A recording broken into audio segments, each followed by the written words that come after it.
century church, well, actually before the first century church was created in Acts 2, when Jesus came, they were used to going through the motions.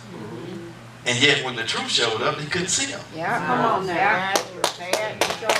And don't get all haughty and say, well, you know, that was them. No, that's us today. It ain't just them, it's us today. That we still don't carry a level of sensitivity to the Holy Spirit than we should. Because if that was the case, the wrinkles in our life will be removed. You know, we'll be like a tree planted by the rivers of water that bring forth it's his season. I like to say his season. We'll be a fruitful bunch. But the lies and delusions, this is why apostolic ministry is important. Because they deal with strongholds. Remember the word we talked about, strategia? Warfare, strategia, which is strategy. And the word means apostolic career. So it's the business or the occupation of apostles to deal with the thinking mechanisms that want to enslave us. That's why when you get around real apostolic voices, you can hear it. It pisses you off. It gets you upset. It does. Because they don't co-sign what you want. They magnify what he wants. And you'll hear it over and over and over and over. And the more independent you remain, is the more madder you get. I am. Jesus is our statement of truth. When our lies and delusions are destroyed, our works will come out of truth and life. The Spirit of truth is the means of deliverance from flesh, to sin, and death. See, if a church has stopped speaking about the world, the flesh, and the devil, what will we have to talk about? That is the old order. That is the old man. From time to time, I may infer about some of those things, but I ain't going to spend a whole message on them. I'm going for the treasure and the vessels. Remember we said on Wednesday that if our gospel be hid, it's hid to them that are lost. And I got news for you. That's not an evangelistic message. That's kingdom message. It's people that carry something and still lost. Because we haven't seen him face to face. Okay, let me hurry up. Because see, we gotta let our lies, our delusions, because that has become our sanctuary. That's become our safe haven. This is where we tell pastors, shut up, I don't want to hear what you're talking about. Indirectly, you don't tell me face. Some folks may, but not you guys. You're good group people. You know. But we gotta we can't allow the two to exist. We can't have truth and lies, truth and delusions, truth and deceptions. Come on. Truth has to win out. And truth will never win out. The new creation man, the Katisas man, a man of transformation, because freely you receive, freely you give. See, the reason why we can't give to society, give to our communities, the reason why there's no transformation, because we don't have not yet a people that's been transformed by the transformer.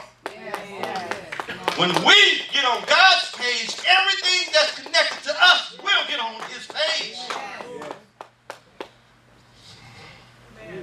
It has to get on his page. I just need about 10 more minutes, y'all. Amen. Thank you. Hold on a second. He said take it. You know, the rest of y'all, what he said. God is trying to get a people to walk in truth, not to walk in lies, not to walk in imagination and illusions of their minds, but to walk in truth. Our thoughts keep us from walking in the Spirit. Those thoughts cause us to lose sight of God, and we become conscious of our problems and our situations, and very conscious of what is happening outside of ourselves.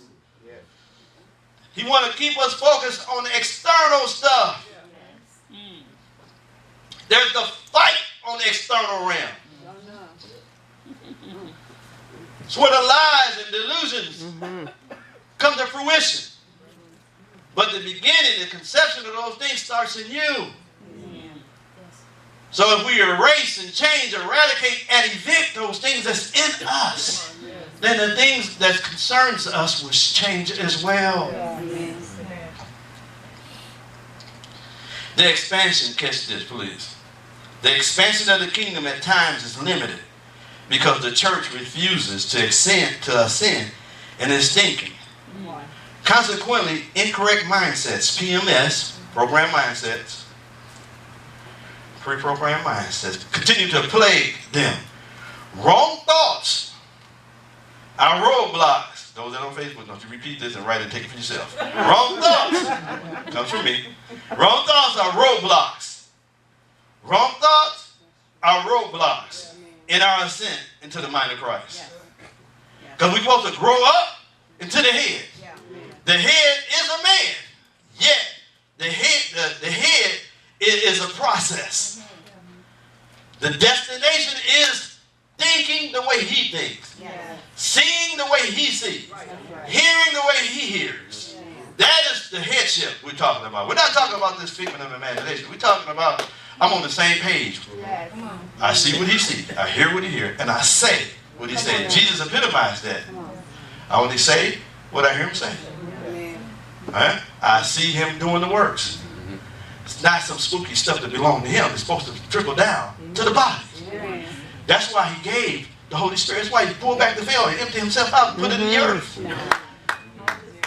A multiplied expression of one head in a body of people. We got to think that way. I want it so bad. I yearn for that stuff. I don't want church no more. I don't want religion no more. You know, it was good. Man, you know what? I'm not badgering. It's just no good for me. Because it's all under rules and regulations. I need a relationship.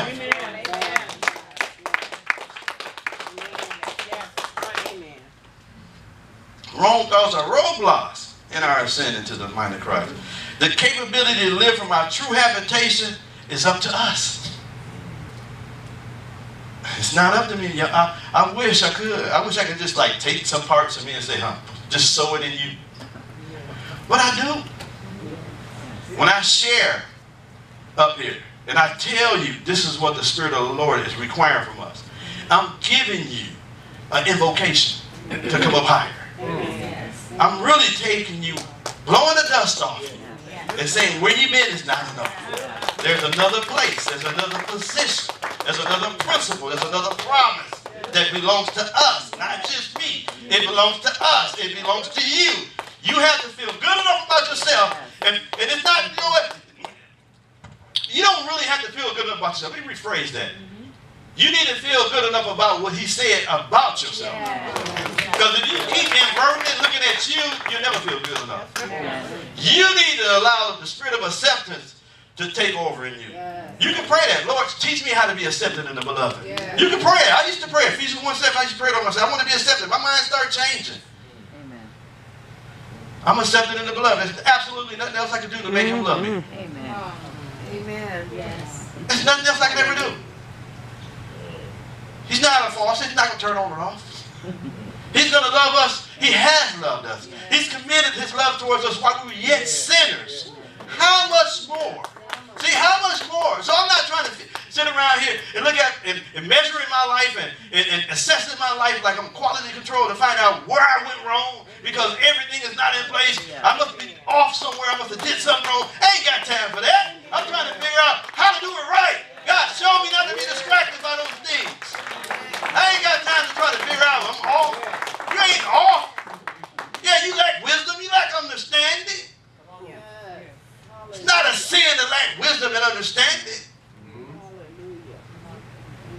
You just might have to come out of that box and ask somebody that has some level of civility. I have to go to them and say, you know what, my life is a wreck. I need you. I got them around me, man. I got them around me. Listen, I got them around me. I'm not the only man in this thing. I got people around me that can help me, showing me how to do things. I ain't never wrote a book. I got people around me showing me how to write a book. Amen. I ain't independent in no shape or form. I need people around me. I know you guys got it all together. I know it, yeah. I know you do. I sit back and crack up that boy. I gave that person an opportunity to get to know me. So they can come up and they think. And it's deaf. Wow. Crickets. I said, there's something going on in the heart. Yep. Competition, jealousy. I think those two are really extreme here. Yeah. But I know some laws that eliminate that if you ever talk to me. That'll get that stuff out of you so you can get free.